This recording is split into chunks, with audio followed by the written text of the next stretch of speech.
Hello and thanks for joining the Thursday edition of Journalist Hangout. I am Veronica Danny Boy.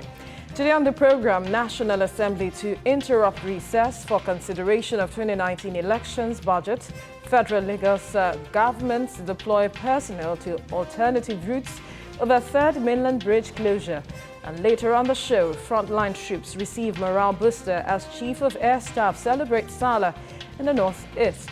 I will be hanging out with Afolabi Akinola, Tunde Abato, and Asupwa James. Gentlemen, thanks for coming on the program. Thank you. Journalist Hangout starts now.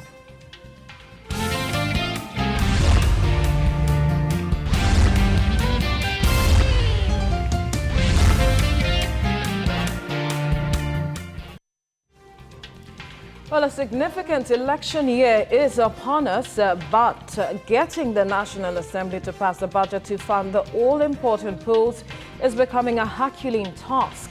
Nonetheless, Nigerians have relentlessly continued to call on the lawmakers to reconvene from their annual recess to approve the 189 billion naira election budget for the Independent National Electoral Commission, INEC. After a botched attempt to reconvene on August the 14th, all that could hasten reconvening of the Parliament is a report by the Joint Committee on INEC. With the committee set to meet to harmonize positions of the two chambers on the election budget on Monday, Nigerians could hope for a break in the deadlock. I'll start with you today. Do you see them reconvening, although they're talking about it's reconvening for just a day, but do you see that happening, saying there was a botched attempt on August the 14th? Well, I think there are two things to it. Number one, mentally, the members of the National Assembly, especially the leadership, they seem to be under a particular mental siege of the fact that if we reconvene, will our position not be threatened? I think that is number one. That is an unexplained reason which nobody can come out. But the fact remains that even before they convene, Nigerians have to know that it's not the joint session of the House that will sit and approve the budget. The budget has to go through the committees that is responsible for each of the items, both in the House of Representatives. So meeting for a day is not... meeting for a day is not the issue. It's not about passing the budget. It's about sitting on the recommendations or the outcome of the committee that must have screened the budget that is presented by INEC. So the House of Rep committee has to sit. The Senate committee has to sit. It is the totality of the two together that will be brought before the general sitting of the House. So the National Assembly is just supposed to sit on the report of the committee. It's not a committee of the whole House. It is after the report of each of the committees have been considered by the other. They will not bring it together for consideration. Anyway, for their own self-interest, the National Assembly may also evolve to sit together, both the Senate and House of Representatives, for some other motives which pertains to their fear, fear of the unknown. Fear of the unknown. When it concerns the leadership of the National Assembly. That is a reason that is not explained. But we all know that there's a leadership crisis within the National Assembly, which the sitting of the House has to resolve. But in the case of the Senate, it is much more preponderant in the Senate than the House of Representatives. But because I don't think the leadership of the House of Representatives is in contention. It is the leadership of the Senate that is in contention.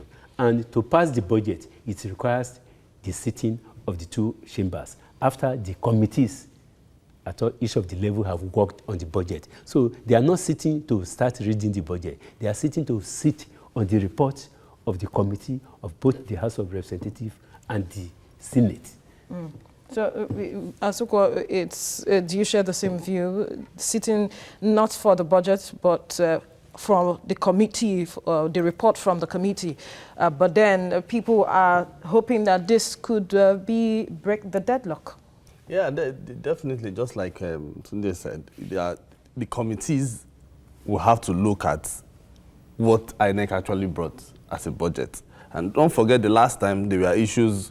Some members of the APC and the PDP, they were loggerheads over the figures that were presented. You know, the PDP said they want the figures that the president... 242 billion. That the president brought is what they want to discuss. While the APC were insisting on the 189, you know. So it means that the two committees, both at the Senate as well as the House of Reps, they have to sit down to reconcile which of the budget are they going to take. are they going to take the one the president actually But sent? that's the decision to be made by Monday, right? That is the decision they have to make by Monday. Because after the committee might have harmonized the budget, it will now go to the appropriations committee. So it is the appropriation committee that will now look at what both chambers have actually brought. Then from there, they will now decide.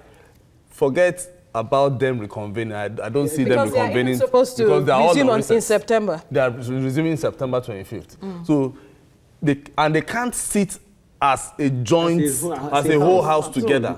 The only time, according to the rules, is only during budget presentation. That's when they can sit together. Then the president of the whole house. The whole house, and then if there's a constitutional amendment, and things like that. So, but right now for this one, it is just the committees who agree, they harmonize, then they'll pass it to the appropriations committee, who will now say, okay, fine, we have harmonized everything. Then when they now resume in September 25th, the houses, the Senate, as well as the House of Reps, they will now pass.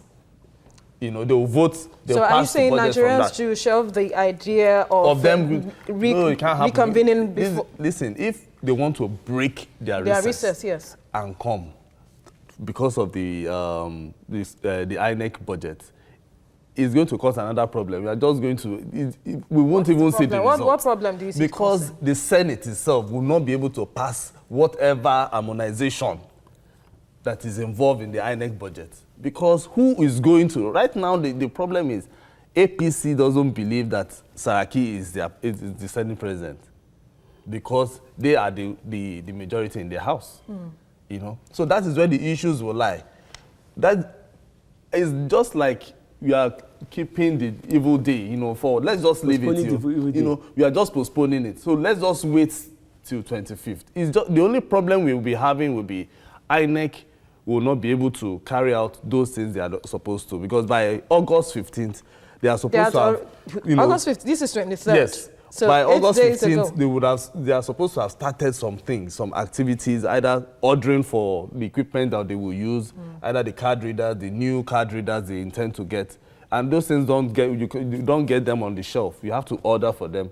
So that is where we will be having issues. Will INEC be able to, anyway, the INEC chairman said they can, go ahead with the elections if they don't pass the budget on time.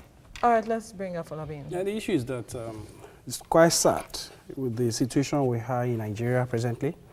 I think before now, this executive, legislative misunderstanding should have been addressed before now. Who should have addressed it? No, it should have been addressed, at least because the ruling party were in power before the Saraki issue came in and all that. Because what I'm seeing clearly is class conflict. Class conflict between the power that be. And of course, class conflict within a party before the defection of most people from APC to PDP, which of course led to the kind of situation we found ourselves.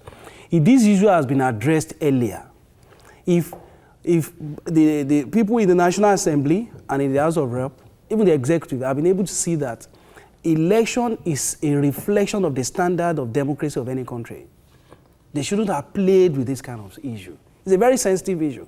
I think my concern and my appeal again is to the Nigerian electorate that in the next dispensation, with the way situation of things are on ground, they should vote with their conscience. It's sad. It's quite sad. Because after the harmonization and all that, at the end of the day, something has suffered. Time factor. Time factor has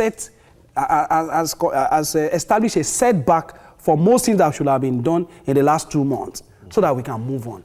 There are certain things you can't do without taking time into consideration. So I hope they work with speed, and I'm sure even if they work with speed now, either you like it or not, certain things will have still been affected. But it's left for Nigerians to decide in the next dispensation. The executive, legislative misunderstanding has really dealt a lot of blow with, as far as dividend of democracy is concerned in Nigeria. And it's not really healthy for our democracy, because people are just concerned about leadership issues, not about things that have to do with, the basis of democratic foundations of Nigerian society. Election is very, very important in any country, and I think they have played politics with this. Played politics with this today. Do you share the same thought? Because like he said, the time factor, and like we know, the elections timetable were released months ago. And as some quarters have said that since the election timetable was released months ago, we should as well have looked into the election budget and made it part of the 2018 appropriations. Yes, I think the question the Nigerians should ask is that, why is the budget for INEC being presented separately from the 2018 budget? Because what INEC has in 2018 is a function of how they are going to perform and conduct that election. It is not as if that money is going to be spent on February 2019. But the money is supposed to be in custodian of INEC probably 6 months to enable them to plan for logistics. So the question I'm asking is that, what the Nigerians should ask the presidency or executive is that, why presenting a separate budget? Why not made it part of the 2018 so does budget? that, is that in agreement with what he's saying, talking about playing politics with the democracy? I think it is not a question of playing politics. It's a question of the fact that we have a ruling party that is torn between itself.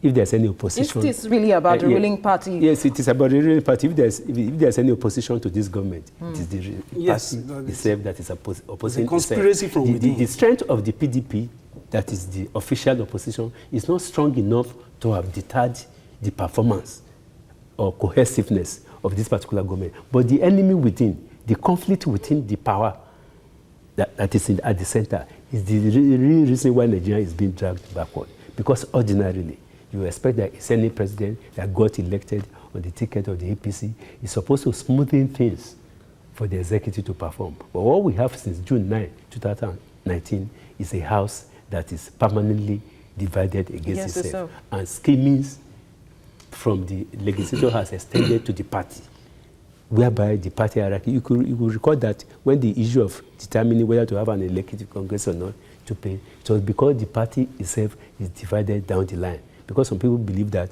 some segments within the party has hijacked the party structure. That informs why the president has to change his mind and say, well, hey, I support elective Congress.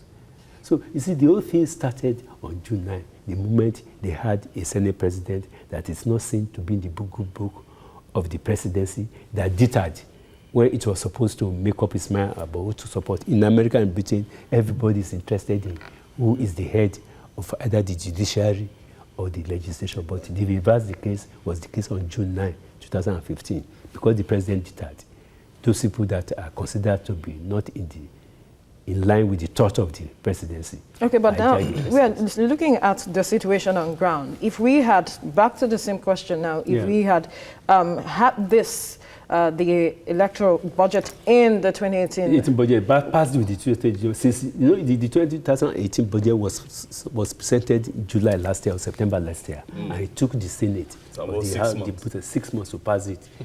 The thing was being dragged.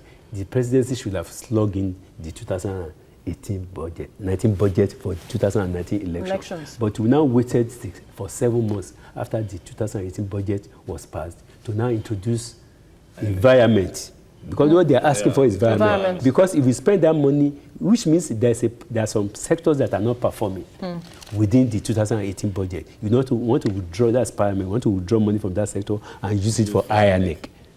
And you cannot spend that money. If you spend that money without being budgeted or passed by the National Assembly, it is an impeachable offense. It is a contradiction of the Nigerian Constitution. So the question we are asking is that, everybody know INEC is going to conduct election in 2019. Why waiting till 6 months to that election to present the budget in which the INEC is going to use to conduct a history election? That's a question that has to be answered. Asuko. Yeah, well, maybe I should. Maybe you can help us answer that question. Maybe because they are just waiting for. They are trying to see how they can get the right equipment, the right materials for them to be able to carry out the election. Maybe that's why they had to wait. Because but that's for INEC to do. No, of course it's for INEC. But just like we are saying, the presidency would have, find a way to slot in the INEC budget into perhaps supplementary, so that any other funds that they might need can go in the supplementary budget. You know, which they would have done. You know, because they need to prepare for this they need election. to prepare. They need about probably 6 months or 7 months to prepare. 6 months. Because from what I know, the present, what the INEC is trying to do is they want to move a little bit further from the previous election. You know, the Ekiti election, they've been able to test some new equipment in terms of the card reader, the effectiveness of the card reader. And I think that is why they want to, you know, budget this, they have this budget as this much, you know. So probably they have seen that it's effective and they want money. Because if they had said, okay, let's buy the card readers, the old card readers, they might not really get, they might not really get what they want for the 2019 elections. So well, maybe that is what, it's conjectural. I'm just because playing the devil's advocate. I'm just trying to support them here. You know? But in my understanding, I think it's an institutional failure. They did not take into consideration the salient points of why elections should be conducted with all the needed, you know, essentials that surround the smooth running of an election in a country. All I can see clearly about this government so far is the synergy between the executive and the legislative has never been robust from this. Because that is what we are saying. Since that June the 9th, that was where there was no synergy anymore. There was no synergy. So all the things that we have been seeing, where the president will be standing, the senate president will be standing, and they'll be opening their teeth and shaking hands. They were not what Nigerians really wanted. Even in the worst of crisis, I expect a better diplomacy and reconciliation from within. To me, in my understanding, the synergy has not been there. It has always been through one court cases to the other and other, so it has not been fantastic at all. Right, so Nigerians are... Quickly, we have Wasiu on the line, calling from Lagos. Go ahead with your contribution, Wasiu. Contribution. Good evening over there. Good evening. First call on this. I'm just calling for the first time. All right. What I want to contribute on the program is that our problem in Nigeria is absolutely a problem of the house to start. So what I don't know their problem. How can they be dealing with our elections like this after this time? That you know that election is the key for the electorate to choose their choice. So why are they going to be playing politics with this? So I always want to appeal to the Nigerians to be conscious about their vote. You understand? So because they want to treat the election down so that the person that we want to be on the seat will not able to be there. That is what I just pick up for them. So and I think it is left for we electorate to make that change as now. So that's what I want to contribute to the program. So that is all it, sir. Thank you. Thank you, Wasiu, for your contribution. Anyway, it depends. It depends from all indication. Just like we've been saying, the National Assembly as well as the legislature as well as the executive would have worked together to see how this budget would have been passed. Even when the last budget, the 2018 budget was still, you know, with them, they would have slotted it in and see how they would have passed it. Because election everywhere in the world, if we are practicing democracy, it should be paramount. I think there's always a problem of time factor in Nigeria. We always want to come late in anything we do. In most cases, we are not proactive. In fact, even the Senate will tell you that even why the budget was not even passed on time was because some of the MDGs they refuse to appear. So if you look at all those indices, you also look at the executive, they were wrong. The legislature, they were also wrong. They're also wrong. For them, they can cut their recess and say, fine. For the sake of Nigeria, for the sake of us to move Nigeria forward, let's everybody, wherever you are, because most of them are out of the country, can you come so that we'll pass this budget so that the election will not suffer? Because with the way it's going, I don't know if they will be able to conduct a credible election. But I have my reservations on certain things. I don't know, they should criminalize procrastination in policies in Nigeria. This is because we always come belated in anything we do as far as budget is concerned, as far as any issue is concerned. Most reasonable nations of the world have plans for whatever they want to do years ahead in whatever decision they want to make. Why are you always coming? In fact, in anything we do, we always want to come late. It's a very wrong signal to the international community. And again, we are the giant of Africa in my own label of description. And we should live up to that. If Nigerians are going for other countries, monitor elections in other countries in Africa, we should set a pace for people to also see us as somebody that is reasonable in terms of performance and preparation.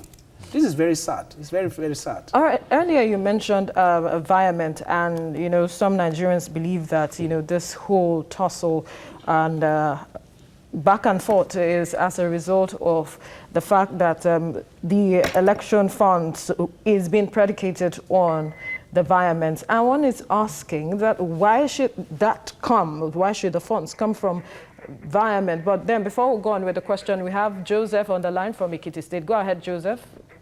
Ogun State, sorry. Go ahead. Pastor Joseph from Ogun State. Thank you. Okay. The problem we have presently now is a failure of leadership. There is no proper planning. They already know that 2019 election is at the corner. What stopped them, just as almost all of you have said there, what stopped them from including it in the budget? If you look around in everything this government is doing, you will discover that there is no proper planning and there is a failure of leadership. Some people are in control of this present government. It's as if Nigeria does not have a president right now because some people are controlling everything. All right, thank you. Thank you, Joseph, for your contribution. Thank you.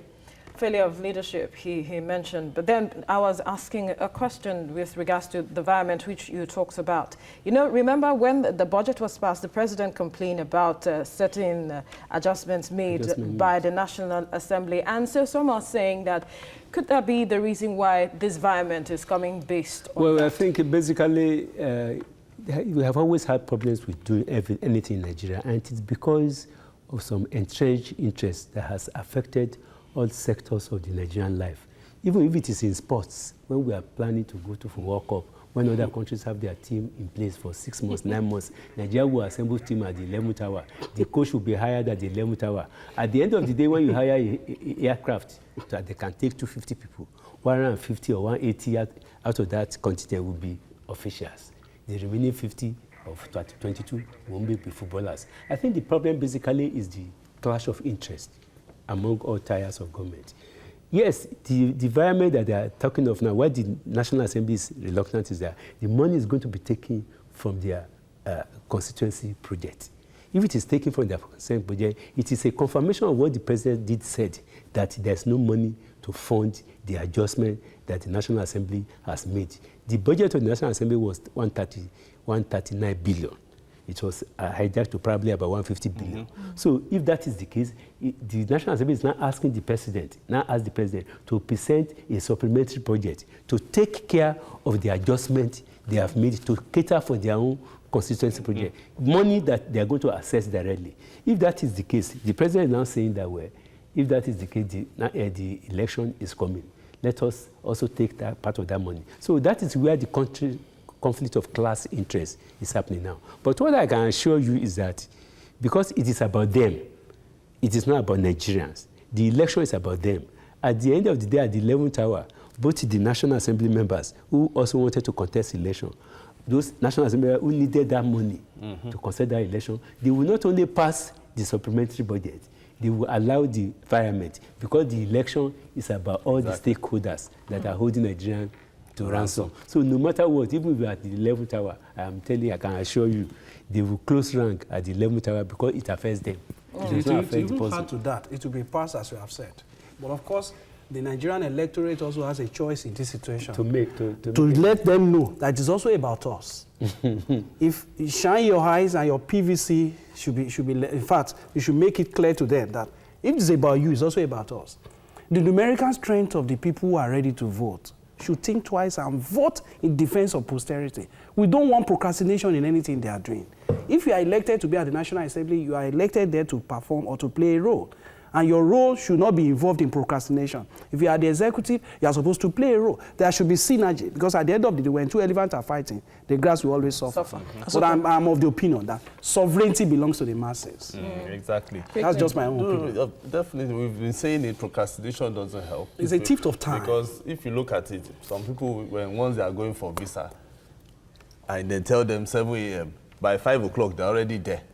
You know, because it's about them. Because it's about them. Yes. So just like this one is about them, you know. So it is now left for Nigerians to know that, okay, by the time it's election year, it's about us. I think so this popular, I pledge to Nigeria, my country, to be faithful, loyal, and honest.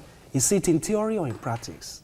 All right, let's quickly move on now. When we return, the federal Lagos government deploy personnel to alternative routes over Third Mainland Bridge closure. Stay with us.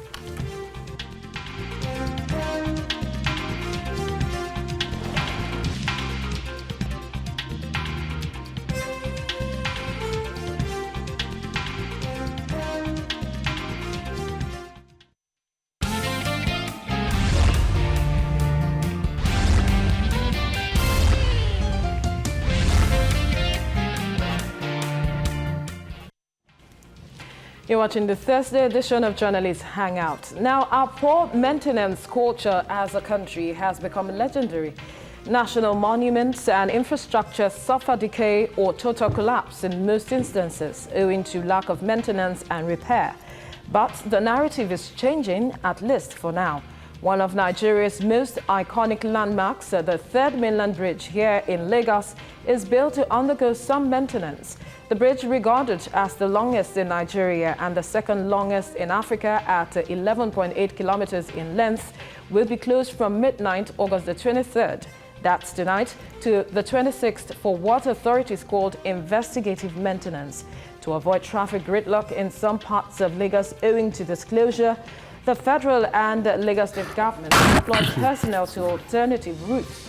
Residents are advised to obey directional signs to alternative routes and traffic personnel deployed to strategic areas to ease free flow of traffic. I come to you now today. You know, as much as the total closure is for maintenance, some have said that since it's just investigative, we didn't necessarily need to do a total closure. A partial closure could have worked. Well, I think there's something that we have to understand. That bridge is the busiest in the whole of West Africa, if it is not Africa. If you look at it from the fact that it should have been partial, well, the last time a routine maintenance was carried out was about 3 years ago, and that was nowhere, in the sense that until any public facility breaks down in Nigeria, we don't have the culture of maintenance. It was when this government came, we have to give it to them, since Barrister Babatunde Fashola took over. He has been undergoing, all the bridges in Lagos and all parts of Nigeria has been undergoing one through maintenance of the other, so that to prevent a total breakdown. The last time they did was 3 years ago. I think it is better that we use this thing as a culture of maintaining instead of what you can imagine if Third Mainland Bridge should collapse. What will happen to the economy of Lagos, economy of Nigeria and West Africa? So I think Nigerians should bear with the government that naturally, even Nigerians don't go for medical tests. They don't shake themselves up until they break down. You say, I heard that somebody died yesterday. Whereas it is something that can be avoided. So I don't think any sacrifice will be too much. Yes, if you say that it is not total maintenance, you have to, first of all, do a proper diagnosis. If your diagnosis by your doctor is not correct, there's no way the doctor can treat you well.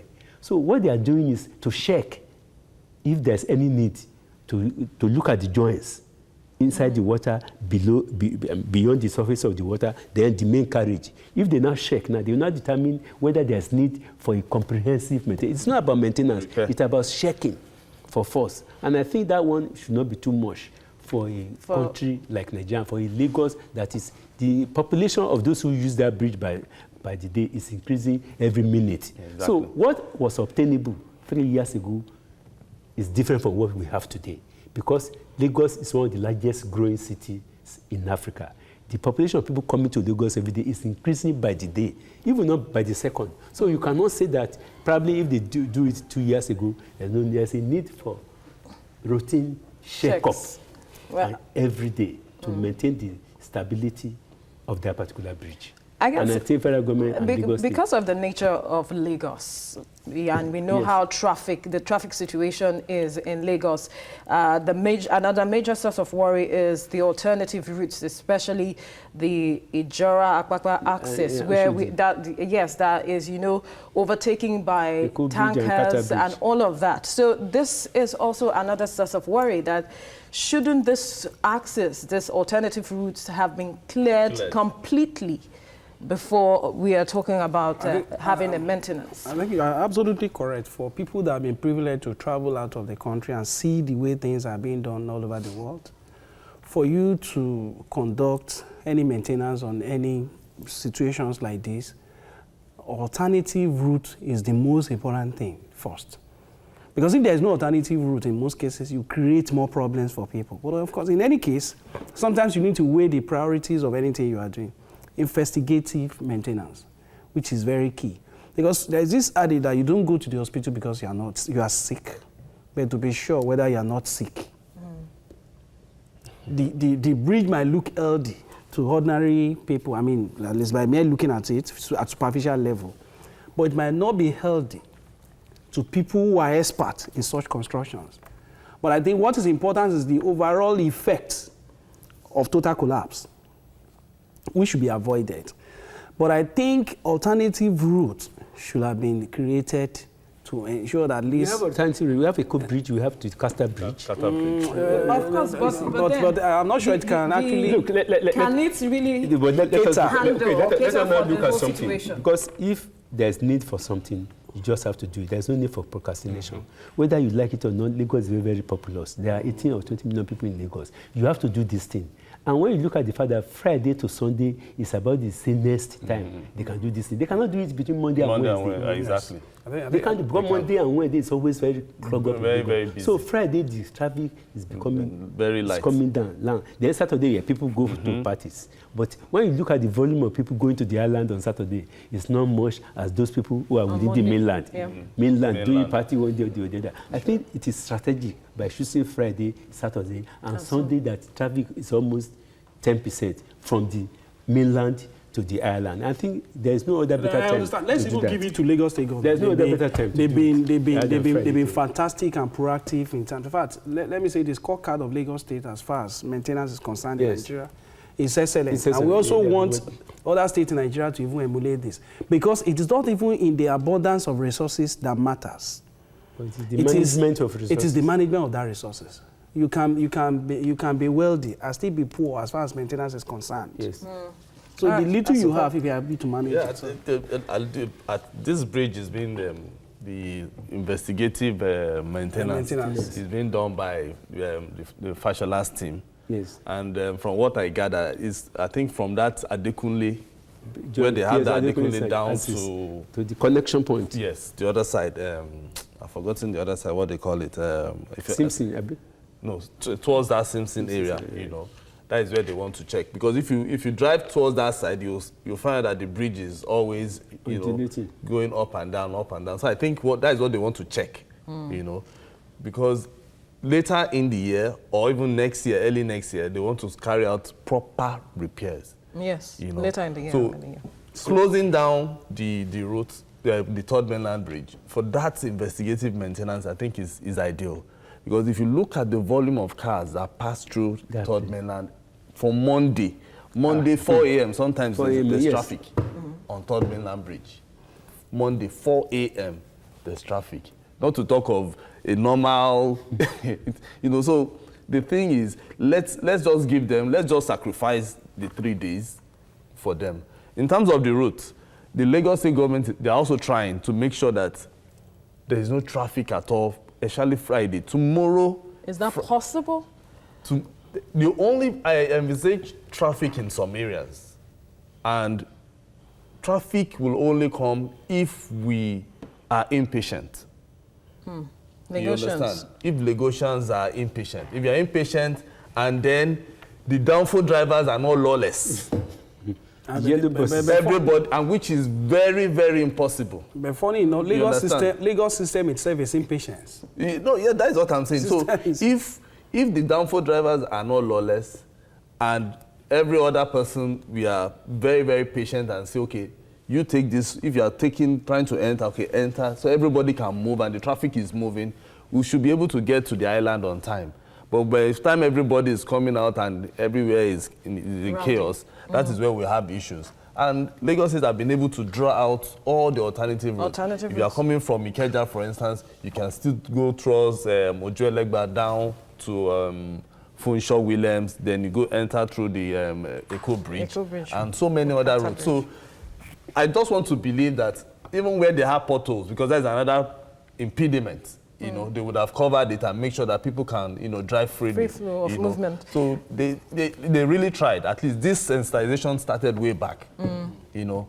So, and then throughout yesterday, I think throughout 2 days, for 2 days now, I've been getting mails, you know, on what they've been doing and all. Well, but beyond this, there are talks, Nigerians are asking, shouldn't we start considering a fourth mainland bridge?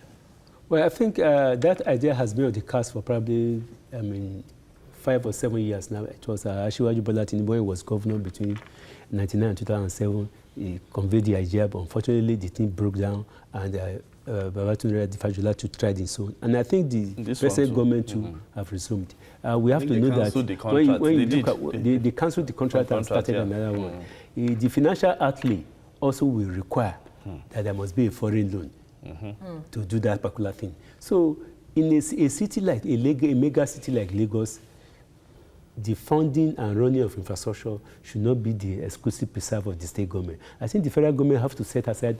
We appeal to members of the National Assembly, because the last year when Senator Luremi Tinubu brushed the idea of special status for Lagos, people started shouting. But do you know what the annoying aspect of it? I was annoyed that day because I know that 80% of the legislators who blocked that thing, they have houses in Lagos.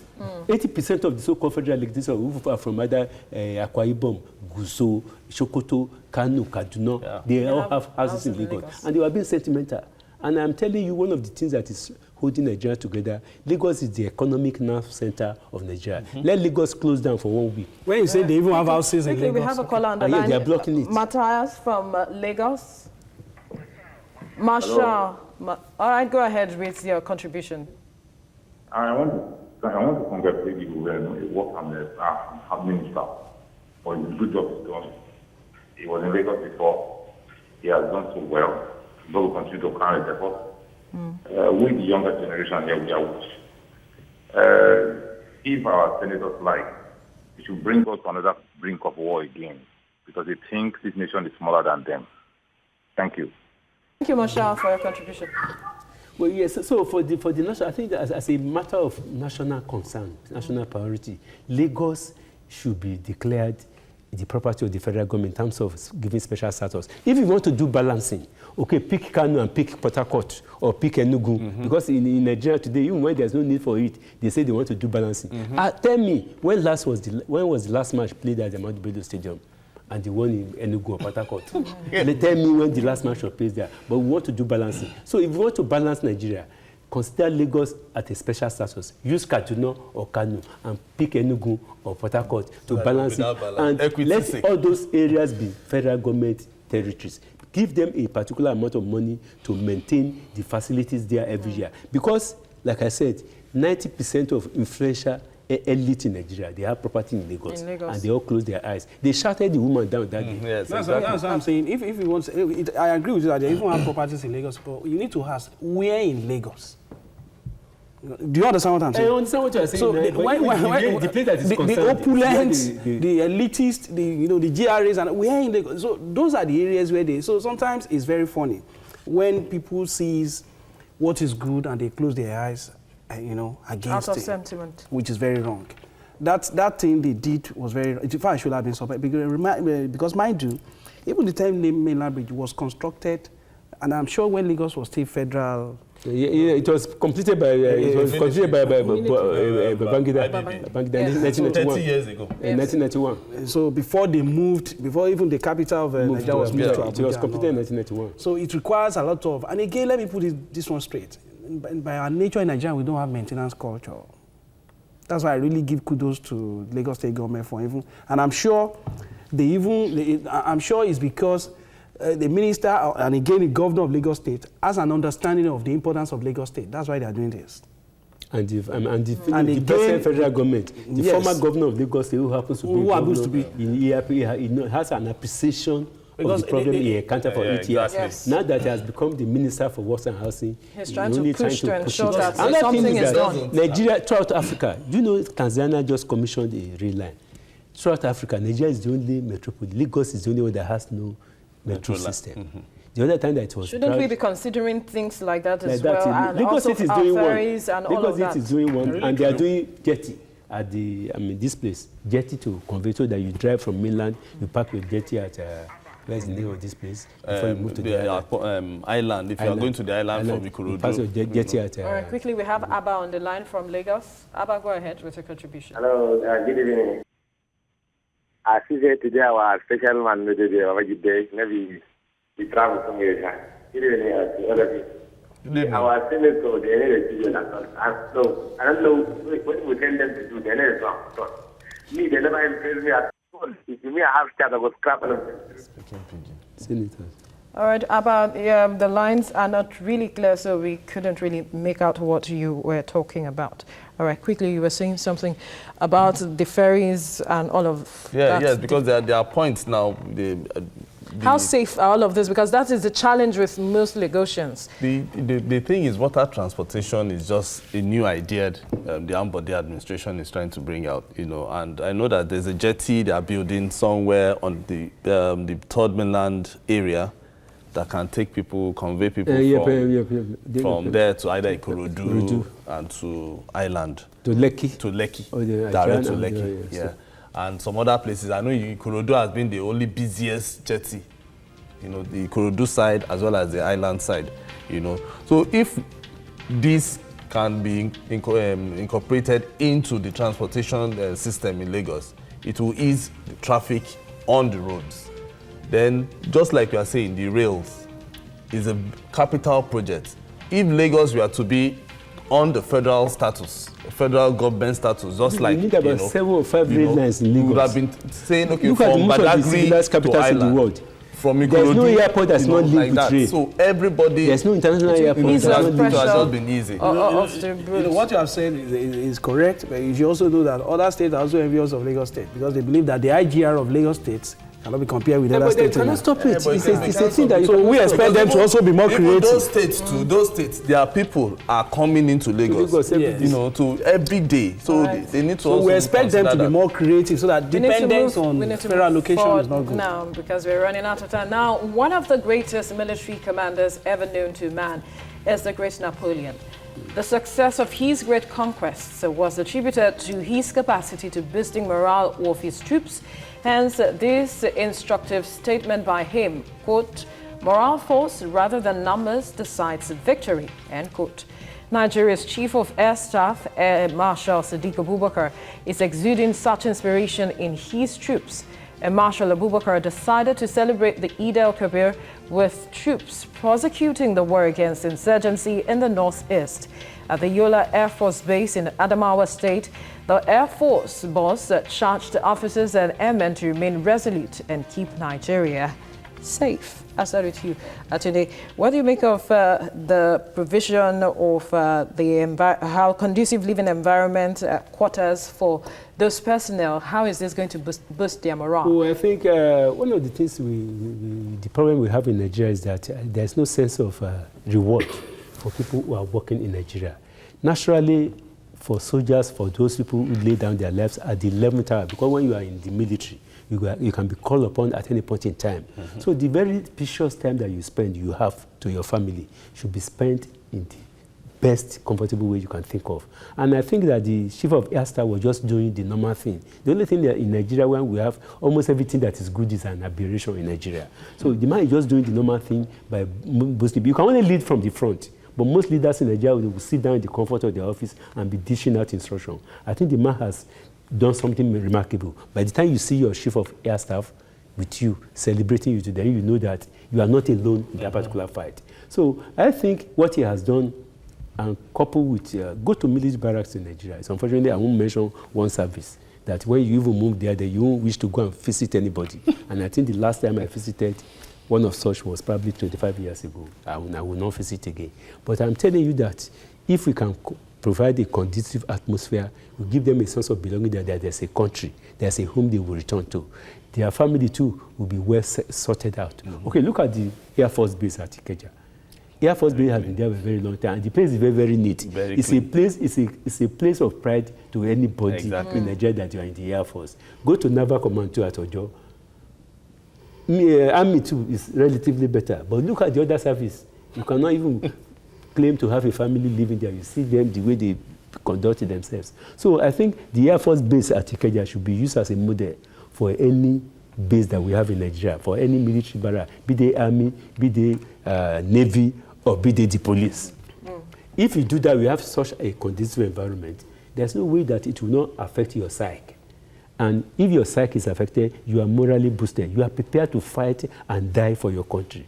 And what that man has done is to say that the battle is not for those who are the one front, that is also an emotional casualty. What he has done is to transfer that emotional into physical combat and go lead from the front. And the man has led from the front. Asuko. We have to commend him. If you look at Air Marshal Sadiq, he has been the, I don't want to say the shining light amongst all the people, because all the military itself, the war against Boko Haram, they really tried, you know, based on what they by their own capacity.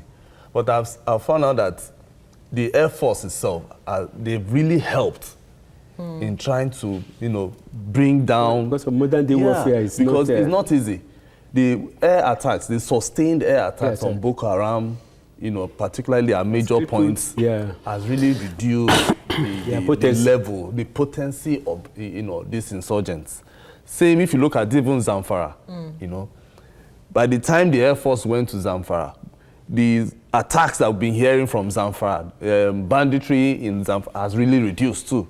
You know, so this man has the job cut out for him, and not only that, he has been the only one, you know, going very close to his men, you know, trying to bring them closer to himself, and they love him, whether you like it. They love him so much, because I know I've seen a couple of times, not even once, not twice, that he has opened so many facilities, welfare-related projects for his officers, and these are some of the things we want people to, you know, the others to emulate.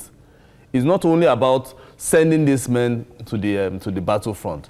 It's also trying to bring them, and we appreciate you. If from this what is it called, celebration, the Eid al-Kabir celebration, there was no high table. He made it open so that he will be able to interact with them freely, gist with them, talk to them, so that they can share ideas and things like that. And that is what we want other you know, agencies to emulate. It's not the shining light. We don't want to, you know, hail him too much.